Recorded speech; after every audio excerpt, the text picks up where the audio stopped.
The lonely mother only wanted peace, but the neighbor boy offered her attention, warmth, and a kind of quiet understanding she haven't felt in years.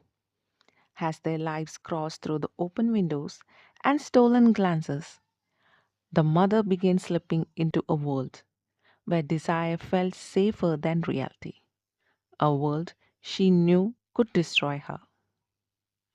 This is Blush, a 2019 movie, a raw story about loneliness, obsession, and a silent emotional storm hiding inside ordinary lives. Kathy, a 50 something year old a woman, housewife, and a mother, appears to live a simple suburban life. But behind that lies a storm with a panic. Her teenage daughter barely talks to her. Her husband feels distant, distracted, maybe even unfaithful. Every tiny disagreement feels like a mountain. Every quiet moment feels like a rejection. Katie's obsessive compulsive habits intensify, organizing, reorganizing, correcting every details, as if controlling objects might help her control her life. But nothing works. The emotional collapse hits fast, and Kathy finally runs not for a fresh start but for a place to hide. Kathy arrives at her sister's empty home like someone entering a sanctuary. Her sister is away on vacation. The house is quiet. There is only the cat to watch. No arguments, no daughter pushing her away, no husband she suspects of cheating. Just peace and silence. But Kathy's mind does not calm down. Her compulsive gets worse. She scrubs surfaces that are already clean, wipes counters until fingers burn, organizes the closet, the pantry, the drawer, searching for control in the world she has none.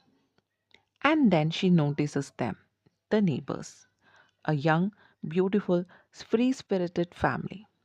Everything Kathy feels she is not anymore.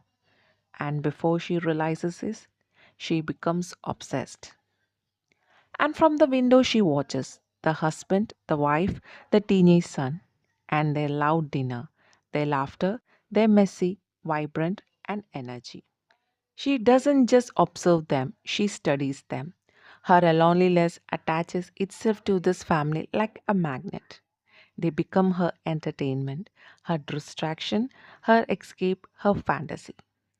She times her day around their routine, waits them for to return home, listens to their arguments, imagines their secrets, creates stories in her head. The teenage son especially catches her attention. He represents freedom, youth, recklessness, everything Kathy feels she has lost. But slowly, the emotional curiosity becomes something darker. One day, Kathy accidentally crosses path with them. A simple hello turns into conversation. A conversation turns into drinks, and drinks turns into familiarity. They find her quirky, odd, funny, harmless. And Katie loves the validation because for the first time in months, someone is actually interested in her.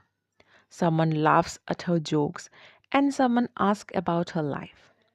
The more they include her, the more she carves it. But the teenage son sees her differently.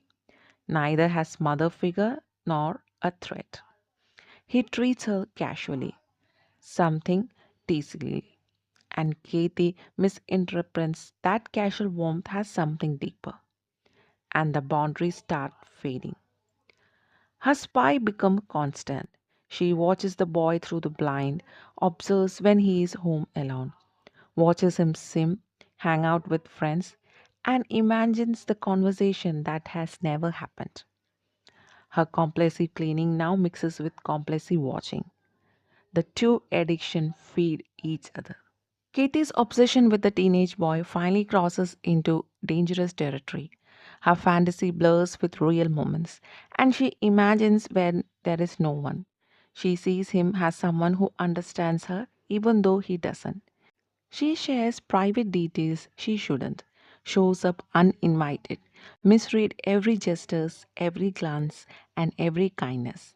The lines between motherly affection, emotional dependency, and inappropriate fixation becomes tangled and distorted. And the neighbor family start noticing that something is off. And the Katie realizes too late that she has crossed a boundary she can't uncross. Katie loses the trust of the neighbors. Her presence becomes uncomfortable, and they finally push her away. The rejection scatters her.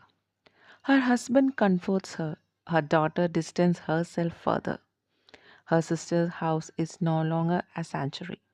It's a trap filled with guilt and unspoken pieces of her mind. Kathy collapses under the weight of her fantasy, her obsession, and the loneliness she refused to face.